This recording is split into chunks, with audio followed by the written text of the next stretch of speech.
రాష్ట్ర వ్యాప్తంగా మంత్రులు అధికారులు సమీక్ష సమావేశం నిన్న ఖమ్మం జిల్లా ఇన్ఛార్జ్ మంత్రిగా కోమటిరెడ్డి వెంకటరెడ్డి ఖమ్మం జిల్లాలో పర్యటించడం జరిగింది. ఇవాళ సూర్యాపేట జిల్లాలో కూడా పర్యటించడం జరిగింది. ధాన్యం కొనుగోలు కానీ ప్రాజెక్టుల విషయంలో అన్ని పనులు వేగవంతం చేసే విధంగా కూడా అధికారులని ఆదేశించడం జరిగింది. మనతో మాట్లాడానికి మంత్రి ఉన్నారు. సార్, నిన్న ఖమ్మం జిల్లాలో చూడడం జరిగింది ఇన్ఛార్జ్ మంత్రిగా, ఇవాళ మళ్ళీ సూర్యాపేటలో వరుస రివ్యూలు చేస్తున్నారు. ఎలా ఉంది సార్? రేపు కూడా ఆలేరు కాన్ఫరెన్స్లో ప్రోగ్రాం ఉన్నది. 6వ తారీఖు రోజు గంధమల్ల ప్రాజెక్టు 600 రూపాయల కోట్లతోని ఎప్పటికెళ్ళి 10 ఏళ్ళకెళ్ళి మల్లన్న సాగర్ కింద 1,50,000 ఎకరాలకు నీళ్ళిచ్చే గంధమల్ల ప్రాజెక్టు, దాని గురించి అనౌన్స్ చేసి టెండర్ పెట్టి 10 ఏళ్ళు పక్కన పడేస్తే మళ్ళీ శాంక్షన్ చేయించినాం. రేపు 6వ తారీఖు రోజు గౌరవ ముఖ్యమంత్రి గారి చేతుల మీదుగా మన జిల్లాకు చెందిన బాడీ నీటి సాధన ఉత్తమ్ కుమార్ రెడ్డి గారు అక్కడ శాసించినప్పుడు ప్రభుత్వ విప్పు బీర్ల ఐలయ్య గారి అధ్యక్షతన పెద్ద బహిరంగ సభతో పాటు ఆ ప్రాజెక్టు శంకుస్థాపన, అదే యాదగిరిగుట్టలో మెడికల్ కాలేజ్ శంకుస్థాపన, దాంతో పాటు వివిధ R&B రోడ్లు కానివ్వండి, అభివృద్ధి పథకాల కోసం ముఖ్యమంత్రి గారు 6వ తారీఖు నల్గొండ జిల్లా పాత నల్గొండ జిల్లా ఆలేరు కాన్ఫరెన్స్లో బ్రహ్మాండమైన బహిరంగ సభతో జరగబోతున్నది. మీరు ముందు నుంచి ఏం చెప్తున్నారో ఇప్పుడు రాష్ట్రంలో కూడా అదే జరుగుతుంది. బిడ్డ, అల్లుడు, కూతురు అంతా కూడా కొట్టుకుంటారు. బీఆర్ఎస్ పార్టీ అనేది ఉండేది, బీజేపీలో విలీనం అవుతుందని మొట్టమొదటిసారిగా కోమటిరెడ్డి వెంకటరెడ్డి చెప్పినట్లే కూడా ఇప్పుడు చూస్తున్నాడు. నేను ఎప్పుడో చెప్పిన, నేను తెలంగాణ ఇది టెంపరీ పార్టీ, ఆ పార్టీ ఉండేది కాదు. అది నేను ఎప్పుడో చెప్పిన, ఈ పార్టీ ఉండేది కాదు, అది టెంపరీ. అది దళితుని ముఖ్యమంత్రి ఇస్తా, లేకుంటే తల తీసుకుంటా, 3 ఎకరాల భూమి ఇస్తా, KG to PG కాంగ్రెస్ వాళ్ళు కట్టిన ఇళ్ళన్నీ మొత్తం డబ్బా ఇళ్ళు, నేను డబుల్ బెడ్రూమ్ కట్టిస్తా, ఇట్లా మోసపోయింది ఒకసారి. రెండోసారి ఏంటంటే ఓటింగ్ 3 రోజుల ముందు ఎలక్షన్లో రైతు బంధు అని చెప్పి పోలింగ్ ముందు రోజు ఒక్కొక్క అకౌంట్ 2 లక్షలు 3 లక్షలు అని చెప్పింది. అట్లా రైతులను మోసం చేసి తర్వాత 1,00,000 రుణమాఫీ ఎగ్గొట్టిండు. మేము 2 లక్షలు అన్నాం, 2 లక్షల రుణమాఫీ 21,000 కోట్లు చేసి చూపించినాం. ఇవాళ సన్న బియ్యాన్ని సంవత్సరానికి 5,000 కోట్ల నుంచి 6,000 కోట్లు అవుతుంది. మేము మేనిఫెస్టోలు పెట్టలే అని ఆలోచించినాం.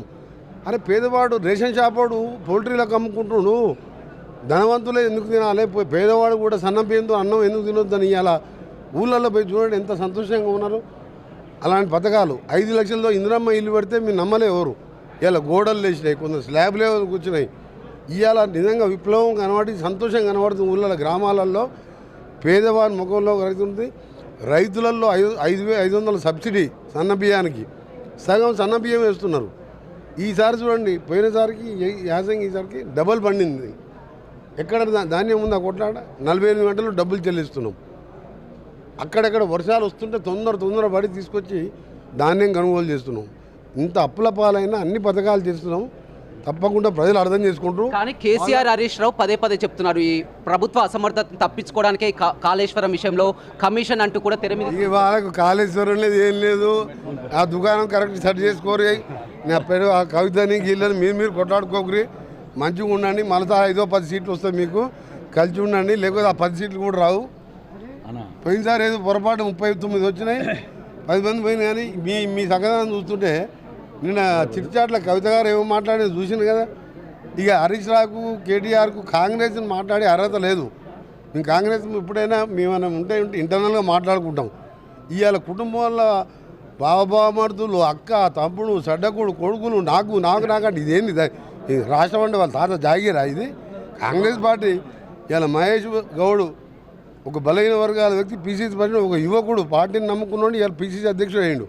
ఇది రాజా కేసీఆర్ రాజు, మళ్ళీ యువరాజు పట్టం కట్టాలి. యువరాజు మరి డల్లాస్లో పోయి ఆయన ఆవిర్భావ దినోత్సవాలు చేస్తున్నారు, మొత్తం డల్లాస్లో అంటున్నారు. అధికారం మళ్ళీ యువరాజు కవిత, కేటీఆర్, హరీష్ రావు లెవెల్లో నేను మాట్లాడా. కేసీఆర్ ఏమైనా మాట్లాడితే నేను మాట్లాడతాను. ఏమన్నా డ్రామా అనుకోవచ్చు సార్, వరుసగా ఈ లేఖలేంది ఇక డ్రామా కంపెనీ అది, ఆ పార్టీ అంతే. అది దళితులు లేకపోతే నాకు మెడ మీద తల తీసుకున్నా అని 10 ఏళ్ళు అన్నాడు. ఉన్నది ఆ తల ఉన్నది కదా, చూస్తున్నా కదా, తల బాగానే ఉన్నది కదా. ఇక అంత అబద్ధాలు 10 లక్షల సార్లు అబద్ధాలు ఆడినోని ఏం మాట్లాడతాం మనం. బీజేపీ, బీఆర్ఎస్ ఒకటే అని కూడా మీరు పదే చెప్తున్నారు. బీజేపీ లేదు, బీఆర్ఎస్ లేదు, 10 ఏళ్ళు కాంగ్రెస్ ఉంటుంది. నువ్వు ఇవాళ ఊళ్ళల్లో పోయి సర్వే చేసుకో. సన్న బియ్యం అసలు కలగా అన్నారు 40 రూపాయల కిలో, 40 రూపాయల కిలో బియ్యం, 50 రూపాయల కిలో బియ్యం. ఇంతకుముందు డీలర్ తీసుకుపోయి పౌల్ట్రీ ఫామ్కి అమ్ముకునేది, 5 రూపాయలు పేదోనికి ఇచ్చేది. అలాంటి పథకం వస్తుందని ఊహించినా 3 కోట్ల మంది తింటున్నారు. ఇవాళ ఇంకా చాలా చేయబోతున్నాం.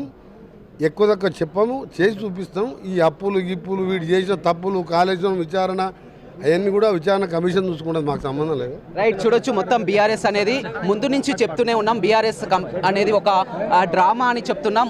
ముందు నుంచే కూడా బీజేపీతో విలీనం అవుతుందని ముందే చెప్పాం. అదేవిధంగా ఆ బీఆర్ఎస్ పార్టీలో ఓవైపు అల్లుడు బిడ్డ కూతురు ఈ విధంగా కొట్టుకుంటున్నారు. బీఆర్ఎస్ అనేది పార్టీనే ఉండదు, వరుసగా బీజేపీ కూడా మళ్ళీ రాదు. 10 సంవత్సరాల పాటు కాంగ్రెస్ పార్టీ అధికారంలో ఉంటుంది. వరుసగా రివ్యూలు చేస్తున్నాం. ఎప్పటికప్పుడు ధాన్యం కొనుగోలు విషయంలో కానీ ప్రాజెక్టుల విషయంలో కూడా పనులు వేగవంతమయ్యేలా చూస్తున్నామని మంత్రి కోమటిరెడ్డి వెంకటరెడ్డి చెప్తున్నారు. రవితో Ramesh, big TV, Suryapet. For more videos like this, subscribe Big TV channel.